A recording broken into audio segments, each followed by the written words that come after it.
తలుచుకున్నా కూడా ఏం అయి ఉండొచ్చు అని తలుచుకుంటే ఏం చెప్పదలుచుకున్నారు రాజశేఖర్ మీరు? అంటే హానెస్ట్లీ నాకు ఒక చిన్న అవగాహన ఎక్కడో దగ్గర ఉంది, కానీ నేను ఎప్పుడు చూడలేదండి. వాళ్ళు ఏంటంటే నేను షూటింగ్కి వెళ్ళేవాడిని, షూటింగ్కి వెళ్ళి రాత్రి వచ్చేవాడిని. వచ్చిన తర్వాత కొంతసేపు వాళ్ళతో టైం స్పెండ్. ఎప్పుడు ప్రీతి నాకు చెల్లి లాంటిది, ఉదయం నాకు నిజంగానే తమ్ముడు లాంటి వాడు. వాళ్ళిద్దరూ నాకు బాగా సన్నిహితులు కానీ అంటే ఏంటంటే ఏదో ఫోన్ లో మాట్లాడుకొని అలా కాదు. అంటే ఇంటికి వచ్చినప్పుడు ఇంట్లో కలిసినప్పుడు అప్పుడు కూడా చాలా మాడుకునే వాళ్ళమే. ఉదయం అయితే మా ఇంట్లోనే వంట కూడా చేసి పెట్టేవాడు. చాలా బాగుండదు కూడా తను. అండ్ ప్రీతి కూడా అంతే. She's very nice girl. So are you shock to know? ఇప్పుడు మీకు షాకింగ్ గా ఉందా అంటే వాళ్ళు ఇలాంటి ఒక సమస్యలో ఇరుక్కున్నారని? ఇంతకు ముందు కూడా నాకు అవగాహన ఉందండి. నేను క్లియర్ గా నేను చూసాను అని చెప్పట్లేదు, కానీ నాకు తెలుసండి, నాకు అవగాహన అయితే ఉంది. నేను మీడియా ముందుకు వస్తే మళ్ళీ నా పరువు ఎక్కడ పోతుందో అన్న భయంతోనే ఆగాను. బట్ నాకు ప్రీతి మన ఇంటర్వ్యూలో చెప్పినప్పుడు నేను కూడా షాక్ అయ్యాను. అంటే ఇలా బలవంతంగా పెట్టడం, బలవంతంగా ఇవ్వడం, అది నాకు తెలియదండి. అది నాకు చాలా తప్పు అనిపించింది. సో ఓవరాల్ గా మరి అంటే ఏమైనా చెప్పదలుచుకున్నారా ఈ విషయంలో? ఇదర్ అబౌట్ అంటే లావణ్య గురించి కానీ జరిగిన పరిణామాల గురించి ఏమైనా చెప్పదలుచుకున్నారా రాజశేఖర్ మీరు? లావణ్యకి నాకు అగేన్స్ట్ ఏది లేదండి. ఒకటి ఏంటంటే ఆవిడే మీడియా ముందుకు వచ్చింది, ఆవిడే గోల్ పెట్టింది, ఆవిడ ఇచ్చేసింది. ఇప్పుడు ఆవిడ వేరే అతనితో రిలేషన్షిప్ లో ఉన్నట్టు మొత్తం అన్ని ప్రూఫ్స్, ఆవిడ ఇచ్చిన కంప్లైంట్స్ అన్ని ఉన్నాయి మన దగ్గర. రైట్, అన్ని ఉన్నాయి. అండ్ శేఖర్ భాష గారు మీడియా ముందు కూడా చూపించారు. అండ్ ఆవిడ పోలీస్ స్టేషన్ కి వెళ్ళి ఫైల్ చేసిన కంప్లైంట్లే అవి. ఆవిడ మీద డ్రగ్ కేసులు, ఒకటి కన్సంప్షన్, ఇంకొకటి పెడలింగ్, ఈ రెండు కూడా పోలీస్ స్టేషన్ లో కంప్లైంట్ అండ్ ఫైల్స్ అన్ని ఆవిడ మీద ఉంది. Right. Still personally I don't have anything against her. The only thing is నాకు అన్నిటికంటే ఎక్కువ బాధేసింది ఏంటంటే, ఒకటి మా పేరెంట్స్ ఇబ్బంది పెట్టడం చాలా తప్పది. రెండు, శేఖర్ భాష అనే వ్యక్తి ఆయన ఏదో ఎలిగేషన్స్ చేయట్లేదు కదా, ఆయన ప్రూఫ్లు మాత్రమే పట్టుకొచ్చి మాట్లాడుతున్నారు. ఇప్పుడు అలాంటి ఆయన మీద చెప్పులు వేసడం, ఆయన ముందు మాట్లాడడం, ఇప్పుడు ఆవిడనే కాదండి, ఇప్పుడు ఆవిడ నేను నిజంగా అనకూడదు కానీ ఇప్పుడు దిలీప్ శంకర గారు ఆయన అలాంటి మాటలు మాట్లాడొచ్చా అండి? ఆయన చాలా చదువుకున్న వ్యక్తి, చాలా స్థాయిలో ఉన్న వ్యక్తి అలాంటి మాటలు మాట్లాడొచ్చు? కరెక్ట్ కాదు కదా. చాలా కరెక్ట్. కానీ ఆశ్చర్యం కలిగించే విషయం ఏంటంటే, మీరే కావాలని ఒకవైపు కోరుకుంటూ మళ్ళీ మీ పేరెంట్స్ని కూడా దూషిస్తూ రకరకాల మాటలు అనడం, అంటే దీనికి పొంతం లేకుండా అనిపిస్తోంది. ఈ విషయంలో దీనికి పొంతం లేకుండా ఈ ఆస్పెక్ట్కి. మీరు కూడా లేడీ కదా, ఇప్పుడు ఎవరైనా సరే మనకు కావాలి అనుకుంటే అడిగే విధానం కానీ అప్రోచ్ అయ్యే విధానం వేరుంటుంది కదా. అయితే ఎందుకు తను అలా అనుంటారు మరి? అనుకుంటే నేనే కావాలి అనుకుంటే నన్ను మీడియా ముందుకు వచ్చి నా కెరియర్ పాడు చేయడానికి, అది కూడా క్లియర్ గా ఉంది కదా ఆడియోలోని. నిన్ను రోడ్డుకి ఈడుస్తా, నీకు సినిమా లేకుండా చేస్తా, నేనే కావాలి అనుకుంటే అలా ఎందుకు చేస్తారండి? అంటే ఏం జరుగుతుంది రాజశేఖర్ మీరు చెప్పండి. అంటే కక్ష కట్టారా మీ మీద, లేక మిమ్మల్ని ఈడ్చి కింద పడేయాలనా ఏంటి? వాట్ ఈస్ యర్ ఇంటెన్షన్ అని మీరు అర్థం చేసుకుంటున్నారు? ఇంటెన్షన్ ఏంటో నాకు తెలియదండి, నాకు నిజంగా అంత ఐడియా లేదు. నేను ఒకటే నాకు తెలిసింది ఏంటంటే, ఆవిడ ఇంతకు ముందు ఆవిడ మీద కేసులు ఉన్నాయి, ఓకే, పక్కన పెట్టద్దు. ఆవిడ కూడా కేసులు పెట్టింది, ఓకే, నా మీద కూడా కేసు పెట్టింది, ఓకే. ఇప్పుడు ఏంటంటే ఆవిడ మీద ఆల్రెడీ 3 కేసులు 4 కేసులు ఉన్నప్పుడు అదే స్టేషన్ లోనే ఆవిడ నా మీద కేసు పెడితే ఫైట్ చేశారు, ఓకే, అది కూడా ఓకే, నేను లీగల్ అయినా ఫైట్ చేసుకుంటాను. ఈ విషయంలో చాలా క్లారిటీ, నేను లీగల్ గా ఫైట్ చేసుకుంటాను. ఎందుకంటే నా దగ్గర ప్రూఫ్స్ ఉన్నాయి, ఆవిడ దగ్గర ఏం ప్రూఫ్స్ ఉన్నాయి, ఆవిడ ఏం చూపిస్తున్నారు?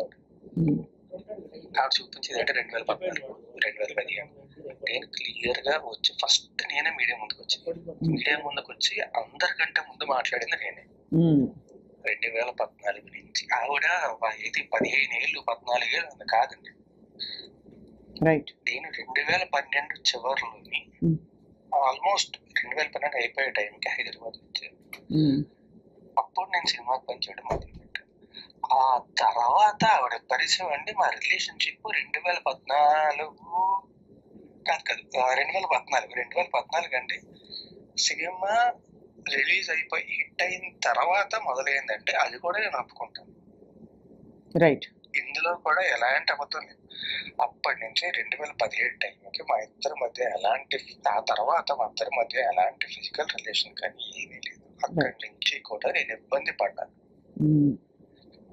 ఏవన్నా మాట్లాడితే బ్లాక్ మెయిల్ ఇదే ఉంటుంది.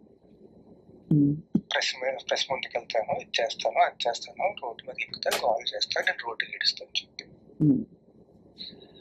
ఇప్పుడు నాకే కాదండి, ఇప్పుడు ఉదయ్ ఉన్నాడు, అక్కడే ఉన్నాడు ఉదయ్. పాపం తన కూడా ఇప్పుడు తన ఫోన్ నా ఫోన్ లాక్కుదని ఆవిడే చెప్పింది కదా. నా ఫోన్ రాస్తారని ఫోన్ నా దగ్గర ఉంది, రాస్తారని ఫోన్ నా దగ్గర ఉంది, రాస్తారని ఫోన్ ఏం చెప్పి. ఇప్పుడు is it not invasion of privacy? Absolutely. But అంటే ఇట్స్ సర్ప్రైజింగ్ దట్ అసలు ఇంత జరగడానికి ఆస్కారం, ఒక మనిషి ఇంతమందిని ఎందుకు బాధ పెడుతున్నారు, ఎందుకు ఫోన్లు లాక్కుంటున్నారు, ఎందుకు బెదిరిస్తారని, ఏం కోరుకుని అని. ఏం కోరుకోవడం కాదండి, అందరినీ కూడా చేతుల్లో పెట్టుకోవాలి. ఆవిడ ఎలా చెప్తే తోలు బొమ్మలు అందరూ ఆడాలి. నాకు ఇంతలా మాట్లాడడం కూడా ఇష్టం లేదు, అంటే మాట్లాడడం ఇష్టం లేదంటే మీతో మాట్లాడడం కాదంటే ఆవిడ గురించి ఇలా మాట్లాడడం కూడా ఇష్టం లేదు. కానీ బాధ తట్టుకోలేక చెప్తున్నాను. చెప్పు చేతుల్లో ఉండాలి అందరూ. ఏమన్నా అంటే ఫస్ట్ ఇది ఉంది మూసుకో, ఇది ఉంది మాట్లాడుకో, నా దగ్గర ఉంది, నువ్వు మాట్లాడితే ఇది బయట పెట్టేస్తా, నువ్వు మాట్లాడితే ఇది చేస్తా. ఎన్ని రోజులు అంటే ఎన్ని రోజులు భయపడతావు, ఎన్ని రోజులు బాధపడతావు, ఓకే. ఇదంతా జరిగింది, అదంతా జరిగిన తర్వాత డ్రగ్స్ కన్జ్యూమ్ చేసింది, ఓకే. అప్పుడు కూడా నేను ఏమీ మాట్లాడాను. కన్జ్యూమ్ చేసిన తర్వాత ఆవిడ పెడలింగ్ కూడా చేసింది. ఆ విషయం ఆవిడ ఏమన్నారు, ఒక రోజు ఇంటర్వ్యూకి వచ్చి నేను ఇరికించే పరిస్థితి నాకుంటే, నిజంగా ఒకరిని అంత పెద్ద కేసులు ఇరికించే పరిస్థితి నాకుంటే, ఈ కేసు రోజు బయటకు రావడం అంతసేపు అని నాకు ఇన్ని రోజులు ఎందుకంటే బాధపడతాను నేను.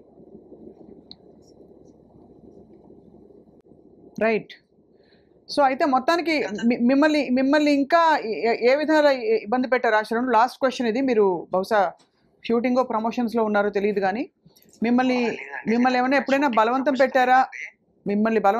ఎప్పుడైనా డ్రగ్స్ తీసుకోమని కానీ? లేదండి, నేను ఒకవేళ తీసుకుంటున్నా సరే, ఒకవేళ అంటే చెప్తానండి, డ్రగ్స్ నా ముందు ఒకటి అది కూడా ఇప్పుడు గోవా వెళ్ళినప్పుడు అప్పుడు తీసుకున్నారండి.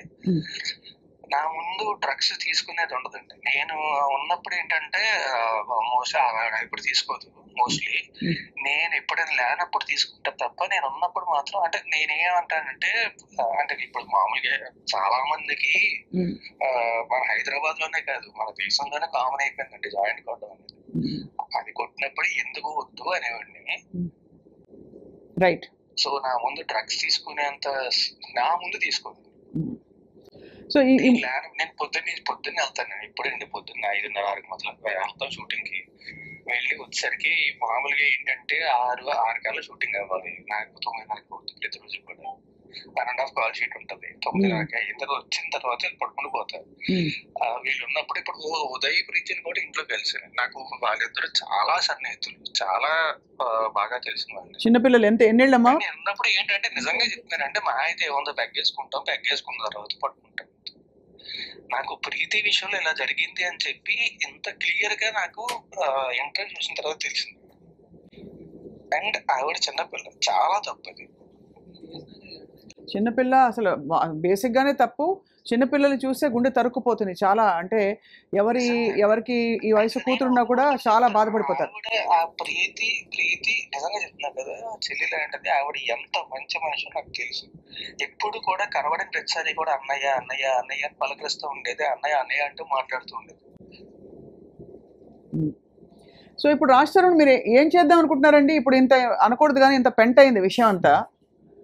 ఏం జరగబోతోంది ముందు ముందు మీ భవిష్యత్తు కానీ మీరు ఏం చేద్దామని డిసైడ్ చేసుకున్నారు? How are you going to steer yourself ఈ సోషల్ స్టిగ్మా నుంచి కావచ్చు, లేదు జరిగిన మొత్తం వాట్ ఎవర్ విషయం నుంచి ఎలా మీరు బయటకు వద్దాం అనుకుంటారు? జస్ట్ 2 లైన్లు అంతే బిఫోర్ వి. ఎలా బయటకు వద్దాం కాదండి, నేను లీగల్గా ప్రొసీడ్ అవుతాను. నేను నిజంగా చెప్తున్నా, నా దృశ్యం ఇప్పుడు శేఖర్ భాష ముందు నుంచి నేను ఇంకా బాధపడి భయపడి ఏంటి అలా జరుగుతుంది అన్న బాధతో నేను ఉండిపోయినండి. శేఖర్ భాష బయటకు వచ్చి మాట్లాడాడు. నాకు ఇంతకు ముందు ఎంత క్లోజ్ ఫ్రెండ్ కాదు కదా, ఇంటర్వ్యూలు చేసాం, ఇది చేసాం, అది చేసాం అంతే తప్ప అంత క్లోజ్ ఫ్రెండ్ కూడా కదా. ఇప్పుడు మన ఇద్దరికి అలా పరిచయం ఉందండి, మన ఇద్దరు ఇంటర్వ్యూ చేసాం కదా. అవును, శేఖర్ భాష కూడా అంతే పరిచయం నాకు. కానీ ఇప్పుడు మాత్రం నిజంగా చెప్తున్నా, నాకు అత్యంత సన్నిహితుడు. ఎందుకంటే తను నించున్నాడు వచ్చి, నేను అడగలేదు, ఏమీ చేయలేదు. నాకు అతను మన ఇద్దరికి ఎలా పరిచయం ఉందో నాకు శేఖర్ భాష కూడా అలాగే పరిచయం ఉంది. నించున్నాడు, బలంగా నించున్నాడు. అండ్ ఆ తర్వాత వీళ్ళు కూడా ఉదయ్ ప్రీతి ఇద్దరు కూడా చాలా సన్నిహితులు. నేను ఆ తర్వాత నేను ఇంట్లో బయటకు వచ్చేసిన తర్వాత వాళ్ళిద్దరితోనే మాట్లాడలేదు. అమ్మ వాళ్ళు ఎలా ఉన్నారు రాజశరణ్? వాళ్ళే కొంచెం ఇబ్బంది పడ్డారు, బట్ నిన్న కంప్లైంట్ ఇచ్చారు వెళ్ళి. అంటే ఏం లేదండి, హార్ట్ పేషెంట్లు ఇద్దరు. మా డాడీ ఇంకా కొంచెం పర్లేదు, మా మదర్ కి మరీ ఎక్కువ. అండ్ ఆవిడ చాలా హై బీపీ ఉన్న వ్యక్తి అండ్ విపరీతం డయాబెటీస్ ఉన్న వ్యక్తి, ఇవన్నీ ఉన్న వ్యక్తి. ఆవిడ వచ్చి తలుపు కొట్టేటప్పుడు ఎలా ఫీల్ అవుతారండి ఆ రోజు రాత్రి? చాలా ఇది చాలా అంటే అసలు అర్థం కాని ఒక ఎక్కడో మొదలైన విషయం ఎక్కడో వెళ్ళి ఇప్పుడు దాదాపు ఆగమాగం అయిన విషయం రాజశరణ్. తప్పకుండా ఇందులోంచి దోషులు శిక్షించబడతారు, నిర్దోషులందరూ బయటకు వచ్చి స్వేచ్ఛా వాయువులు పీల్చుకుంటారని ఆశిస్తున్నామండి. నేను మీకు కూడా చెప్తున్నానండి, నా తప్పు ఉంటే నేను మీ ముందుకు వచ్చి మోకరిల్లు ఒప్పుకుంటాను, నా తప్పు ఉందని చెప్పి.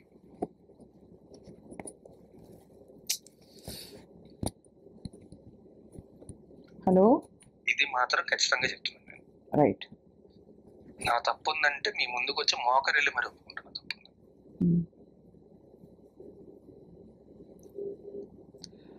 రైట్ రాజశరణ్, తప్పకుండా మీరు మనసు విప్పి ఫుల్గా మాట్లాడారు, ఓపెన్గా మాట్లాడినందుకు మీకు ధన్యవాదాలు. ఫోన్ కాల్లో అందుబాటులోకి వచ్చినందుకు కూడా ధన్యవాదాలు Rajasharan. Please take care. Nice talking to you. Thank you.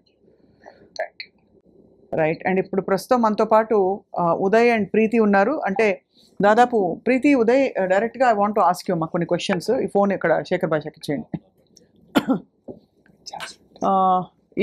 ఏం జరుగుతోంది అసలు? ఏం జరిగింది? మీకు ఎలా పరిచయం లావణ్య? నాకు ఇలానే వర్క్ చేద్దాము, ట్రావెల్ వీడియోస్ చేద్దాం, యూట్యూబ్లో ట్రావెల్ వర్క్స్ చేద్దాం అని చెప్పి. సో ఉదయ్కి నేను పరిచయం అయ్యాను ఫస్ట్. దాని తర్వాత ఇలా అక్క అని చెప్పి నాకు ఒకటి తెలుసు, తను కూడా ఇలానే యూట్యూబ్లో వర్క్ చేద్దామని ఇంట్రెస్ట్. నాకు